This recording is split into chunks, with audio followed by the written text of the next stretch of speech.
annual Comedy Palace Black History Month event.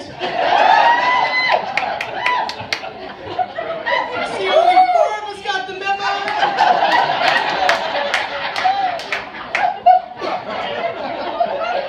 Just want to say that this comedian is so funny. I mean, she's the funniest ever. She looks good. She smells good. I think you should come and see her every show she does. And wash her car.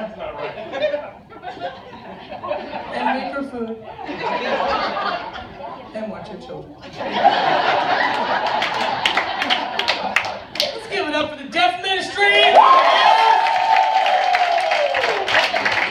How is everybody doing? Having Palace on a Saturday kind of night? Day? Oh, let me tell you a little bit about myself. I am a 43-year-old mother of triplets. No, I'm not. I'm only 48. I'm a 48-year-old mother of triplets. And, sorry, I messed that up because I'm so tired. I'm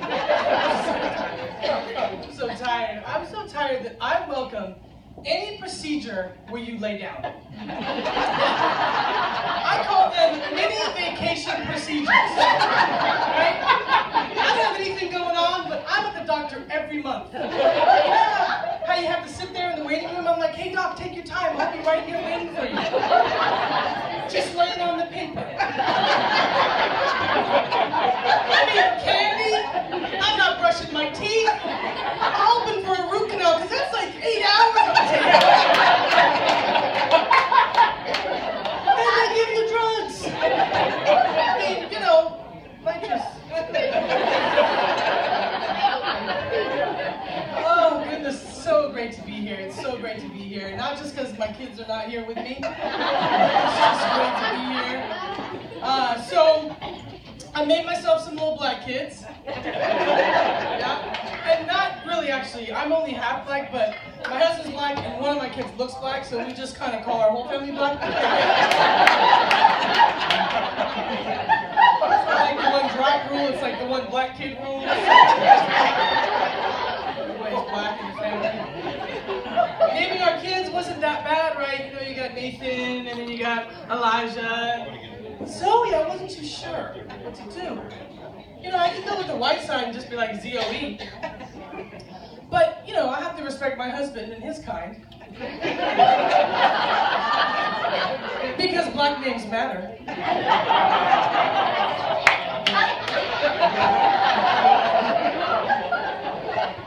So this is what we decided on. Z, apostrophe E-E-E, O, you know black people, J, A-H, and the H is silent. You know have a black friend named Max, and there's like 15 letters in his name? You only need 3? We went with Zoe. Just went with Z-O-E. Crazy. Kids change things, I tell you, they do. I'm a liar now. That's what's happening. I wasn't a liar before. Well, I was a little bit when I was dating her dad, but I sorry, honey. Kids are teaching me how to be a liar. That's what's happening. The other day we're at home, and I'm sitting on the couch, and they're like, hey, Mom, what are we going to do today? And I said, this is it. That's what we're doing today. I made 3 of you. It's like a quarter of a basketball team, half a daycare. Go play amongst yourselves. And I'm like, Mom, can we please go in the backyard? I'm like, we cannot go in the backyard today. The backyard is broken. And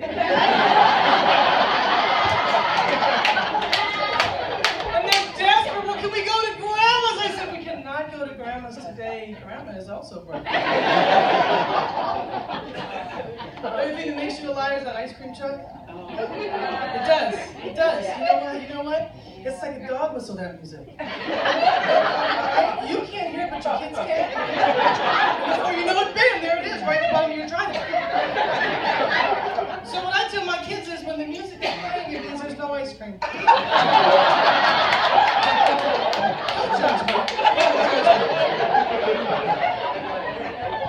Gonna try to figure this out. How many married couples do we have here? Nice. I got married at 44, and then I got pregnant on my honeymoon. I didn't really think this one through. It's funny because my husband and I went to high school together, but we did not really know each other because I was really cool. And we actually met at church 25 years later. And I remember when he came up to me right away, God was like, "That's going to be your husband." And I'm like, "No, God, that's not."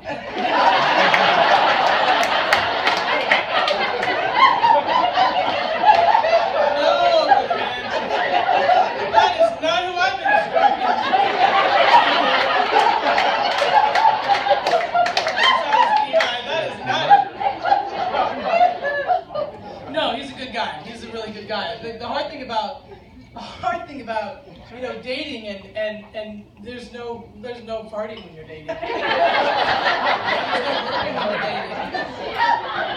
There's a lot of things that don't happen when you're dating, and all of a sudden there you are on your honeymoon. You're like, whoa.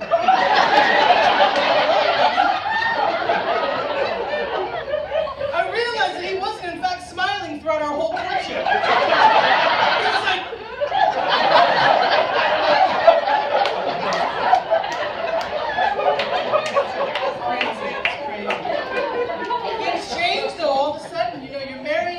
Kids and just things change, like you don't even get to eat a meal to yourself. I know it doesn't look like it, but I haven't eaten a donut to myself in years. Like a bag of chips with one kid, you're like, "Here, here's a chip. Oh, can I have another chip? Sure, here's two, maybe three." With triplets? Really? 3, 6, 12, the bag is gone. At the party, I'm licking my kids' fingers for Doritos. I'm wondering if they come back! Get your sister out the slide, I think she has Dorito dust on her fingers! Things change. Music in your head changes. Music in your house changes. For some of you that don't know, Barney is still around. And I can stomach Sesame Street, but I can only take so much. So I decided, you know what, I'm just going to put the radio on for a couple of days and we're just going to listen to some just adult music. And it was all good. Until I'm in the kitchen cooking and my son's walking down the hallway singing, "You used to call me on the show."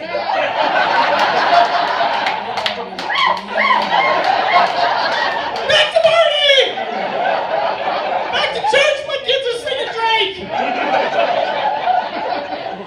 Call the pastor over here.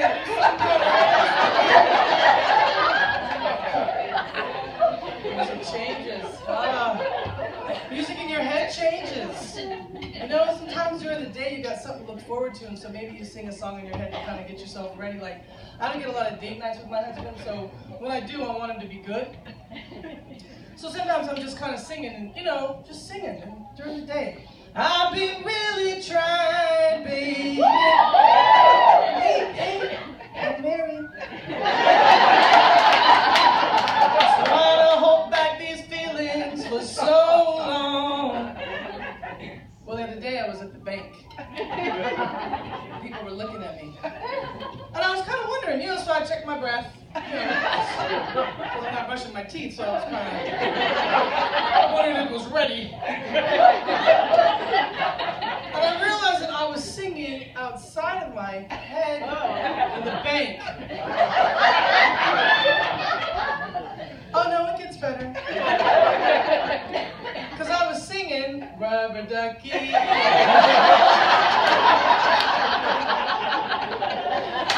Music changes. Music changes. It's crazy. I'm potty training.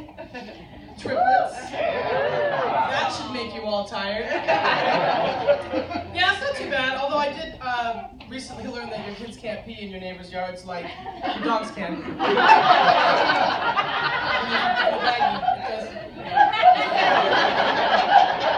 It's frowned upon in my neighborhood.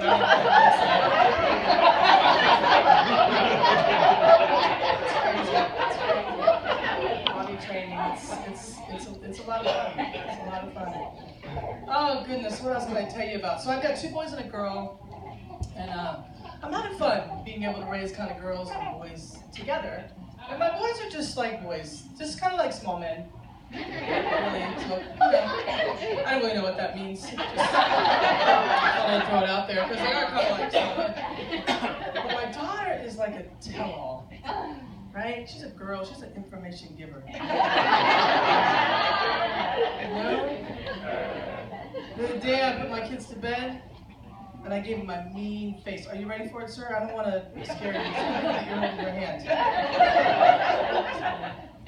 Go to bed.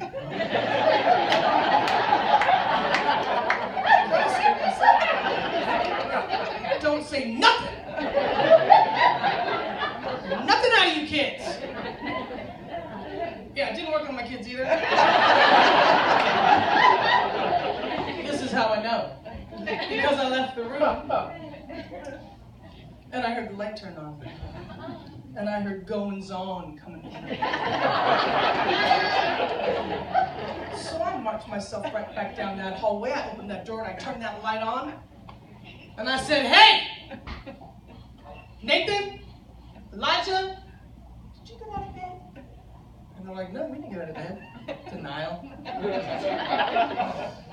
I said, Zoe, did you get out of bed? I mean, you know, she's my girl. I was like, Zoe.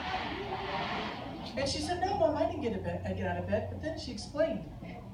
Nathan got out of his bed, and he jumped on Elijah's bed, and then he went around the bed, and then he got on top of the bed, and then he went around the bed, and then they went to cover, and they jumped around the bed, and they tried to get in my bed, and I said, don't you get in my bed. I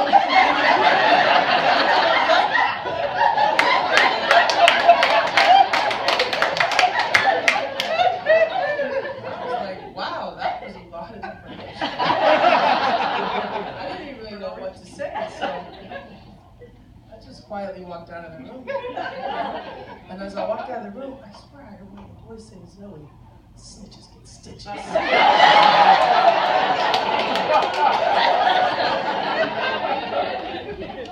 what happens when the kids spend the day with Dad. I told you about that lockup ramen. It's not good. It's not good. How many single people do we have here tonight? I don't have anything really to follow up with that. I'm glad you're here. I'm glad you're here, all the single ladies. I already said married couples? Yeah. How come there's only like 2 woos? Like only 2 couples are happy to be married? Is that what that is?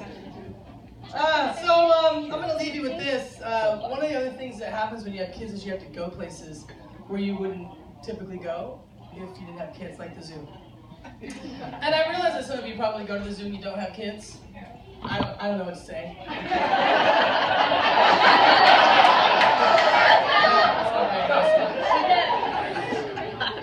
I said I was clean, not nice. So the other day I'm trucking my niggas to the zoo. Anybody seen the new baby giraffe?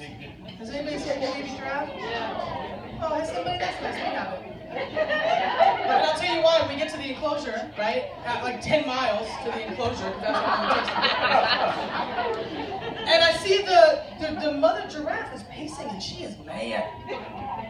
And so I say, I don't see the baby though. And so I say, hey, zookeeper lady, where's the baby giraffe? I just walked 10 days to get here. I'm just where they are. And she said, oh, I'm so sorry. The baby giraffe, we took the baby because we wanted to give the mother a break. And I'm thinking, well, I don't understand why she's so mad. Because if you were to come to me and be like, hey, we're going to take your kids and give you a break, I'd be like, peace, see you Wednesday.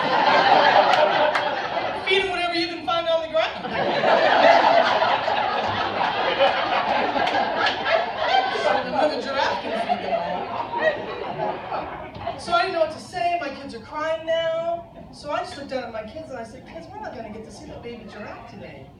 The baby giraffe is broken.